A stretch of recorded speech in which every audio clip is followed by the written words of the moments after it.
I mean, he is the Avatar. Are you kidding? He's just a goofy kid. He's right. Avatar: The Last Airbender. How are we doing? We're doing great. Awesome. Doing great. We're flying high. Dee, I love all your party tricks, man. It doesn't feel like a Comic-Con without sitting down with you guys. I mean, how has your experience been so far? You've had your panel already, I believe. Yeah. How has it been? Great. I mean, it's been really great. I think we started off, was it the first panel of the day? Is that what you said, Janet? Of the whole weekend, which is crazy. And somebody said there were almost 5,000 people that stuffed into that room. It was wild. They were turning people away. That's It was great. so It was crazy. electric. They were on fire. They loved us. Yeah. We got to do 3 scenes that Janet put together and like read with everyone. It was great. It's been great. what? Yeah. I'm stuck in this the only room. reason I'm here. I don't know why I'm sitting on this couch. I was not in the original series. I'm sure everyone knows that, but I got to host the panel with these amazing friends and performers, and they were brilliant. It felt like a very worthy celebration of 20 years. It's been 20 years. It's this crazy thing, so it felt like big and epic and appropriate. 20 years. 20 years. Yeah. 20 years. I mean, what sticks out in your minds when you think 20 years, when you think about coming into the show versus 5,000 people getting turned away, still waiting to see you guys? I mean, what does that do to your heart? I mean, come on. You know, it's interesting. We were standing backstage watching the intro with the music and the presentation. And not that I'm jaded or anything, but, you know, we do a lot of Comic-Cons. We're so fortunate to be able to do that. But we were watching together, watching the intro. All of a sudden, the waterworks start. I'm like, what's happening? Oh my gosh. And then, it's just a nice moment to remember how fortunate we are to be able to do this and to share this with everyone who still loves the show. And here we are together. It's like, we can laugh together. You know, you can't say that about very many casts, who do this. So we're really, I can speak for myself, very fortunate to be a part of this universe. There's a timelessness, I think, to the world that Mike and Brian created and that we were a part of. And it just grows and becomes more meaningful and more beautiful and I think more compelling. It's something that does not fade. It grows. And we get to see that, after all these years. It's crazy. People, it's a lot of people saying 20 years, 20 years, 20 years. And it's wild because when we started this, we were all younger actors. Some were just kids. We wouldn't think about celebrating 20 years of nothing. You know what? You know what I'm saying? I didn't I say was this not. at the panel. Yeah. Oh, sorry. I was just going to say, if you want to put it in perspective, I didn't have time to say this, but I looked up. I was like, what else was going on in like January, February of 2005? A little site you've never heard of was founded called YouTube.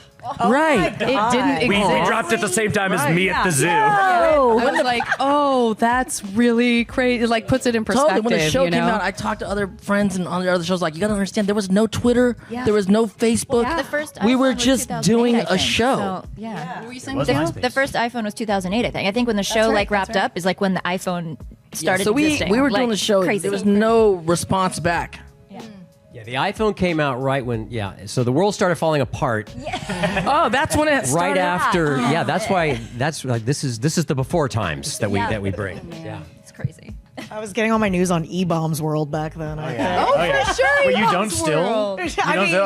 does that website still exist? Very credible source. It was Where I'm like still the- getting my news from, so yeah. It was like that end of the world video and like the The Numa end of the Numa world. guy Yeah. and And it was, and another thing I was like, and this little known show in the United States that was a big deal in the UK came on. It was called Doctor Who, starring Christopher Eccleston. I was like, oh my gosh, that's also when that premiered, which feels like a million years ago. It was nuts. oh my god, it's crazy. I mean, being here, obviously, Comic-Con's about the fans, and it's walking around, seeing people dressed as your characters. I mean, have you had a favorite fan interaction of? I mean, I can't say all time of this weekend. Well, we've been doing panels and press. You're the like whole me, we're weekend. stuck in the Oh room. yeah. So we're being carted around. We're like, We're where in the do we liminal go space. next? We can definitely, I feel like we all have definitely little highlights. I'm very fortunate to obviously voice Toph, who is incredible on her own, but represents a lot of the disabled community and a lot of just like fierce tomboy, sassy gals. And one of my favorites, it was earlier this year in February, I met a fan named Saturn, and I'm trying to remember. Yes. Okay. So she had vision growing up. So she watched Avatar and then she lost her vision. And so now she can't see anything. No color, no movement, nothing. So she still has Avatar like in her memory. And so she like listens to it. And like Toph is what helped her like be okay as she was like actively losing her sight and like just watching Avatar feeling okay. And we like had a moment and cried and hugged each other. And I feel so silly giving like an autograph or taking a picture with somebody because they can't see it. So I gave her a turtle duck I had on my table at the time so that she could cuddle it and take it home with her. But I finally have braille prints now so you can feel the title of the show and like my name and stuff, because I was like, I need something that they can feel and be like, this is from that day. And so finally figured that out. But yeah, me and Saturn were like this. I never understood what that meant when someone says, I feel seen. But having done conventions and you find how people see themselves, people who don't feel mainstream, who feel left out or ignored or put aside or disrespected or whatever, and that they find themselves in these characters. And it's not a small thing for them to not only love these characters, but at the conventions to don the costume, to create their own costume, sometimes with amazing detail, but even with something that's very homemade and last minute. And you see, a little kid or someone who doesn't have sight or someone who's on the spectrum or people who feel different. Now they feel themselves. Now they feel connected. They feel accepted. They feel part of this awesome, creative, beautiful world. And it's such a privilege to witness that and to be part of that. When they come to say hello or they want to show you, what their outfit looks like or what they've drawn for you. We get to see that art inspires art, and a show like this, it's amazing what people, they'll choose careers, they'll choose hobbies, and all these pastimes to bring themselves into this universe. Yeah. It's wonderful. Yeah.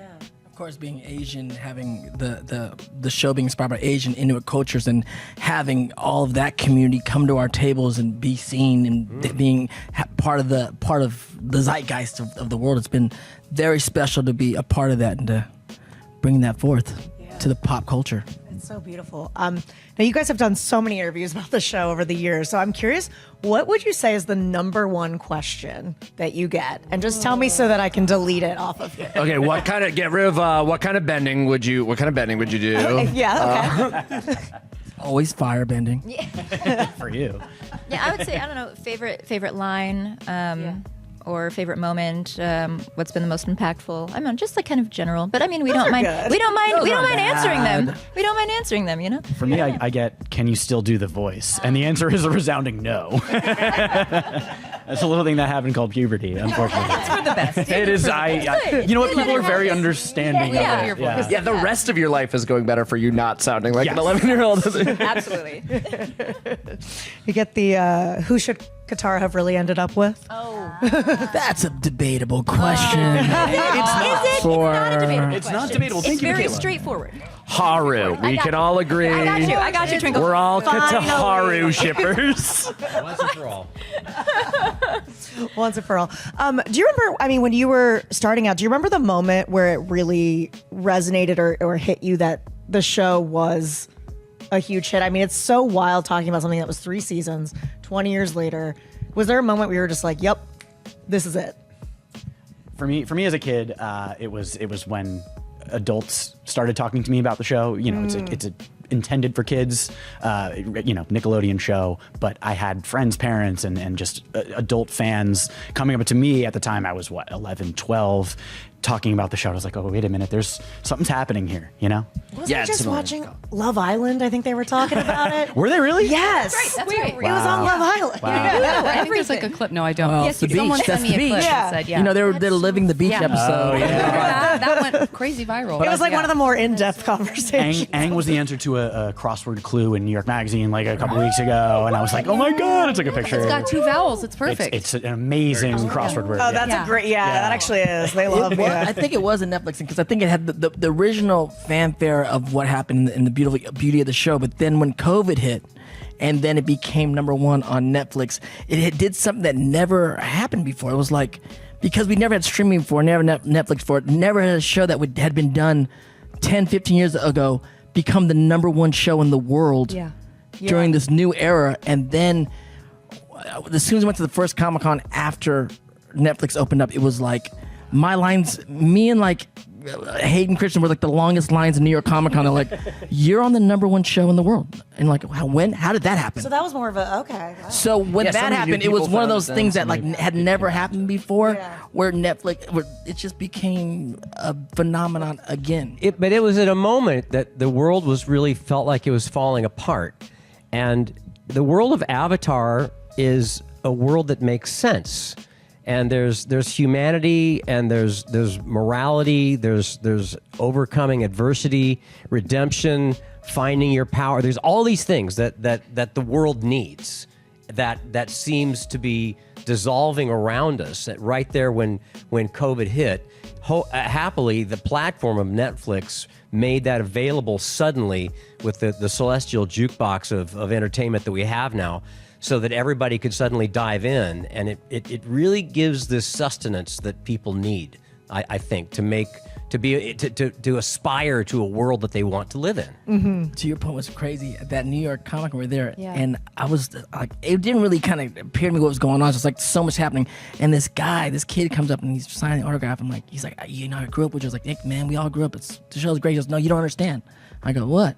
He goes, you programmed our generation. I said, what? He goes, you programmed our generation. I goes, what does that mean? He goes, why do you think we're the generation that brought back protests, the Me Too movement, Black Lives Matter? We're trying to get the world back in balance. And the hair on the back of my neck stood up, and I was like, I understand why Avatar is the #1 film, just show in the world Oh right my now. gosh. It was crazy. It even goes back to like, I felt like you were about to say the word hope, and I was thinking about the whole Appa's Lost Days scenario. Like, we just read from Serpent's Pass, and in that moment, Appa is gone, and in the end of that episode, you see this baby get born, and Aang has become so cynical and is so worried that he's not going to find Appa, and then this new baby is born, and they name the baby Hope, and it's like, that's what we all need in the pandemic. That and Uncle Iroh, we were like, it's going to be okay. It can still be okay, you guys. And then also importantly, like penguin sledding, like that the show does the like high-low thing of like there's very serious stuff, and then there's just very silly stuff, and it gets all the beauty of the show. Just like in life.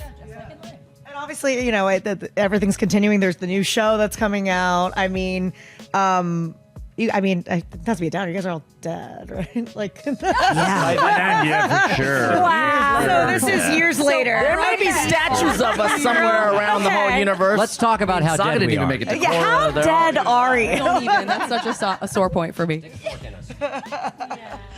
That's the Avatar cycle. Yes. Life. You'll fall in love with new characters. It's exciting to see the world expand to new shows, new films, new books, games, various worlds. Just see the live action live series? action series. It's just amazing to see this world and this universe grow.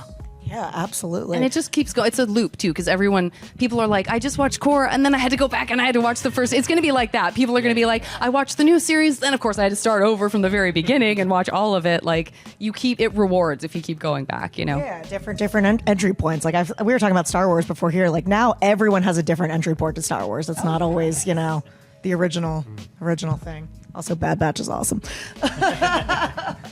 Thank you. Well, thank you guys so much. Any final thoughts before I let you go party? No, Kataharu This is really is screen sticking rant, with so do me this. as like Katara and Haru. That could have been too. It's a good couple. Haru. Could have been a thing. Could have been. Could have been great. Could have been a great He thing. grows out. Doesn't he grow a little mustache? He grows a little, and that's when it loses It me. The didn't ship. work. It didn't I was work on for board the first time, and then he comes back with that terrible little mustache, Like, and dude, I'm like, what yeah, are I you don't know. doing? Why didn't you ask Not me? that good. Oh my gosh. Yeah, this is screen rant. You can rant about anything you want right now. So Good rant. Good rant. Good rant. Dante, would you like to use Good this one. as your soapbox? No, for I'm good, yeah, I'm good. okay, good. Okay. what do you want about? Nothing. Just That's right. That's Zutara forever. That's all. No. 5 ever. Just No. let it go. You know. buddy. You know. right. No. Let it go. No. Thank you guys so much. Thank Appreciate you. it. Thank